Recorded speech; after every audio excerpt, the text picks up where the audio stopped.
Amasan tuzan phat pha le dam na ap ba pathin ka thang vain tuzan phat a kesike thlakai ki khop e in tha te dinga he ding phap sei do nomin tuzan phat a phat chom cha sei do diwa thupi ka de chui a he khang dong hin khosunga he ding thil thum ti ho he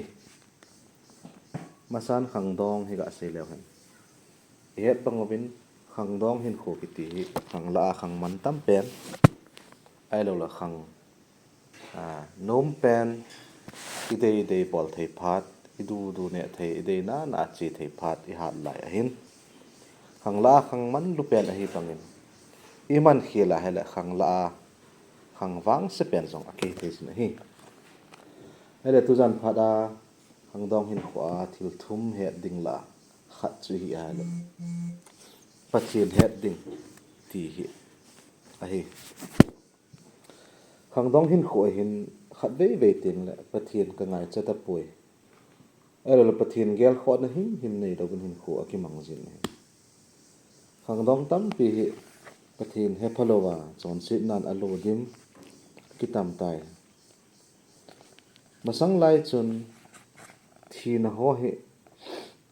te se upa ai ro la kum tam api hling ho bo thiding danin anaki gel ji nei hin la tu lai le sit hui nun ve lew han thi na tu ho zong he atam zo khang dong a hat lai ai lo le a bol thei lai za thi na tu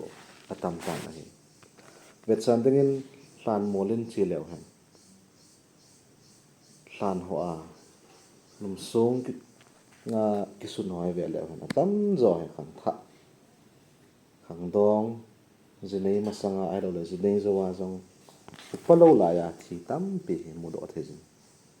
om ta na hi chule tu lai I thi dan ho hello le thi na ho jong he pe lew hem agim nei yang tan ai lo le thi dan kidang dang jong atam tan masang lai chun thi na ho he dam mo a hello le te se upa thi ho po thi ding ne ki ai bangen tu la ya thi dan ho he eve ta he le abang accident na thi gari zia thi tam tan ai lo abang lo chang drugs ne na zia overdose a thi lo jong tam tan ban zu le sa don zia thi ai lo le a kho pe na khang dong tam pi a khang don hin kho a pathin he phalowa hin kho aman zia sit na hin kho alo dima ai lo le min sit ding tizat zia lung thim na le ta depression nei zia ma lama suicide ki bola hin kho kila zong tam ta mu ro thei kan ta nei I het bang vin khang dong hin kho hi sit na ding le lam vai na ding thil tam pi om hi cheo hi ipiti ipel do the di hom ti a hele pathin thu ngai sa na hi inel angai jin hi khang dong hin kho jong hi asot pon chom cha bo imu iman diu hin honung teng le khang dong hin ko wa he kisi na ai lo le hita banga chin kho kana man pat ta le o iti lo diwa pha chom cha khang dong hin kho nei pe lo wa he pathin lung dei lama hin kho e man wa ai lo le society a that na ham ho bunga that na ham isa ka ya he mi ho vet ton thei ding le ai lo le kho pe na pathin lung dei ga hin kho e man di khang dong hin kho a thil thum poi mo la pathian ngai sa na ki thi kho pen he abanin ani ne family in sung pathian bible thing chun in sung nom chu wan ngam nai na pen hi atin hi ale tu jan phat in ka khang tha chan khom pi ho ke si ke no ga lo sang ho ema in sung chi hi in sung nom hinam ai lo le pathian lung dei in sung hinam ti hi anna ki khol chi lew hen ki pa men te tulai van noi le sit khan to na nitin asang che jeng tan hi chun khang dong tam pin in sung gel kho na le in sung ngai lut na ki nei gam ta pon ne min than na ding le min chi na ding gel kho na ji khang dong tam pin van noi za celebrity len ho min thang ho bang ba hin kho man ding dan ama ho banga kisim ki von dan nei lago ho nei chanomin in ho ki mangamin abangin social media akipui mangsa in subscriber ham followers all na nitin ni hin ho social media ni ho mangam tan wa noi le sit a social media influencer tam ta hello le len ta lo pi ta ho akipui mangsa lam ta wan hela lang kharin social media ki ti he thil pat ta hin apa poi mang daw te ka ti poi ke ma ta in jong social media ngai lumi khat ka hin kamang cha jingin imanong iman chi dir dol hi ai wangin itu social media imanwa ko na he I insung mi te nu le pa su pi na to kho ma ki holim na thei pe se ta pon phat tina mobile phone alo laptop kho iman ta zio hin insunga I relation ikingai lut now hi ahlom hle en mo thei ai tan he tu le khang dong tam pin anu le pan kine pi nei ta le kha sim sa anawa na hin kho he akinep na banga mang do zo ta lovin anu le pa min si na le ai lo le anu le pa la set ka na hin kho he imang do ta ben he tu zan phara khang dong hin kho a su min lo hel ding thil khat ka sei do dom je hi ale inu ipa te hi ama ho dinga hinga ai ta pu ve iza kai sumle pai ani ho ai lo thale zung yan nang iza kai abol ato zo si acha te diwa atam zo hin kho he kinga ya hinga hi ta ve zi chun khang dong hin kho he chom cha nei pe hen pathian le nu le pa long dei lama hin kho mang dingin ang tha te zo si ikitil ki ding he aji chu I hin kho ba hin khang dong hin kho ba te in to phat na le lo thin na min phat no he I hin nei te mo le e ma le min phat le ma le mi choi sang ki poi mi hon ipsm til ama cha koi cha koi naw ai son of daughter of kitia hong ki hol si iti bang ma chun khang don hin kho ba min sit na mol pho na in nei teng jong la koi cha koi naw ham tia hong ki khola e ma su hil bol hil min sit ja inu ipa jong min sit na le ta an chan lo si he kizi chun turan pada khang dong te kichi insung family kiti na sutta in importance piutin to khoma holim khoma lo lung rigel idea ki sharing to pathian tu dol la zong ki til kho to a ta sa le khasim tu dol an ki vai po da isa ka in chen insung hi nu le pa keu se ingan si ba le mi pha zo lo diu ai lo le ta sam ti ne ri ai cha le naw te di a khang dong khang pha te nu te pa te to ki thua che in sung no ai lo le christian in sung sim lo dinga pan la tha che ding khang tha kan pi zo se cha tin kin ni aban na thum na ding in khang dong hin khwa thil poimo thil kho thum ho la thum na cha hi le khan kho nun kho ti hi mi kon khat chun khan kho nun kho ki ti hi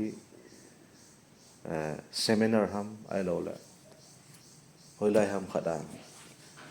seminar ne ya ki hil ding bowin gel pathin thu ai lo la kulpit ho banga se dinga ki lom long sa lo mai the ai lo la hoi ham khadang chun chapangin a sei dinga lom lo a sei ti mai the hi jong le te ma gel danin khan kho nun kho dòng hệ Christian ipathian ho to kito cha da ka gel sia nyo cha ken se do nom hin amasan khan kho nun kho hi ipiham ti he velo khan kho nun kho ki ti hi pau cheng ni khan ai lo khu a ko na hong ki joina kan kho hong ki chi hin achom langa se denga hi chin mi him ipe no wa ko na i thi chan ge jo i hin kho wa i chon dan diu changwala i chon dan di hi hen lang ai lo le khosung ki vai hop na hi hen lang ho khom na ki vai hop i hin kho tu sim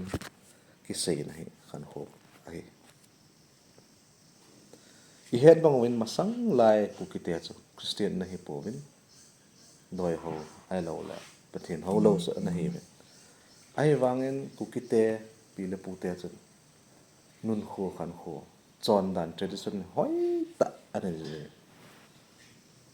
khan kho iti tiang le khos kho khat chun ki vai hom na dolin hausa chalu bo pen na hin si mang pachang omin sang sam sang ba ai lo le keminin dang tang omin ama ho hin Christian anahi lo wang wa chu thudi le lamdi ai lo le si nei lang nei na ho i ma cha am lo wa khosung veng sung chu lung ki to ta cham de la vai ana pu si he ai wangin tu hin Christian e hung hi ta win centenary yang imang ta win kum zakhat la Christian chu hi chi ta win ai wangin masang la ya pu le pa te Christian ni hi masang wa chon dan ta tu a Christian kum zakhat i hi zo no wa iki vai pu daw hen nan khosa kho tlang in chen ho bung ki vai pu jong phat chan vel le i ham chana he iki ngai lu naw ki lung se tu ki photo naw a sam le zeng ta ka ti no min he tu lai van noi le sit khan to na sang tan koi man hi chien nun kho khan kho o jong he kho sa da le gel kho na be se a dei ta pon chu le hilai kho ka se nei lo ben kho tam ta jong hausa in jong ading banga vai po be se lo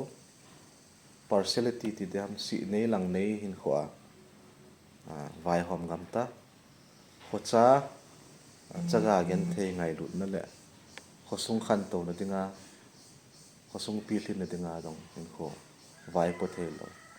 by force ta banga ai lo le hunama ama in sung lo le ama so pi naw le le sim phat dingai to ai hausa vai hom vai bolong tam ta i gam sung over hin mu the jin ta na ai wangin van noi le sit i ta bangin khang to hen lang i ta bangin ki hau hen lang i ta bangin ki in cheng hen lang he jong le mi hem khat chun nam chom chom hi bang ba chon dan khan dan tradition hi ra chom chom ki ne hi it's a tradition ai lo la identity ki het lo wa nam khan kho a nam hi na jong ki het pha lo wa hin kho mang chu pathin tu dang ki to pon nun kho khan kho hoi ta i zui wa si nei na lang nei na be hi la hin kho i man wa it's jong chu ichi bible pathin tu tu jong he akitu in he zi chun tu lai khang tha ten tha ben nam ngai lu na le khan khon nun kho hi igel kho wa I kho sa wa I zui divin ikitim nom ki ro he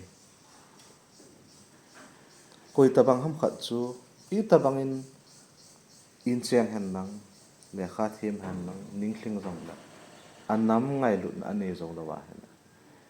ti zong chu di thei de lo nam ngai lu ne nei then de nga chu masape na pathin ngai lu na ne ya pathin gel kho na ne ya abana insung abana nam sung alo nun kho khan kho tradition chu yung chi do thi ti he a chain ding tu jan pha len sei thei lo ding ta song dang khang tha te adi a khang tha te kitil khom di wa ke ka hin tu jan pha ong ki khom te a hin I bon cha wa a tha hi chi khang don hin khowa thil kho tam ta nan ta he zong hi chi apoi mo tam ta zong ome ka sei zo poi zong hi chi khang don ko thil poi mo thum ki sei ho pathian ngai sa an le ai lo le in sung in chen gel kho na abana nun ho khan kho nam pi hi cheng thu min na satta gel kho na tha in nei zo tin i hin kho man sung wa he i hat lai niu i phat lai niu a he pathian dinga hi zat ka to do em ai lo le ka in sung dinga hi zat na pha ka to do a lo ka nam pi dinga hi itabanga pan kala em tia he khang tha te zo si ikitil kho wa pan la tha diu ka no na hi azai chu ka sei bangin koi hele ama identity he pha lo wa a identity ngai lu na nei lo chu pathian ngai lo hi ka ti no ba tu zan pha din ka sei thiam thei lo wangin khang don hin kho a thil thum ko mo ta ni cheng thum he a thain khang ta ten gel kho na nei tin pathian ngai lu na thain nei tin in sung kho sa na le importance in sung piu tin ba na nun kho khan kho ki za to ron na ki sa to ki respect to na lang lang sa ta ka la tha wa pathian lung de le ho bung nu le pa ki ne pi thei ko sung ki ne pi thei ro nam pi ki ne pi thei khang dong hoi ta hi chi then te thêm lâu tạ lệ là sắm bông hồng cái say và dấu xì và thiên nhiên phát thể với buồn tin niềm hi na sẽ hiểu sẽ vào ông đừng cả tạ sân cho dấu xì và thiên nhiên lại kinh nghiệm đi vin công tạo này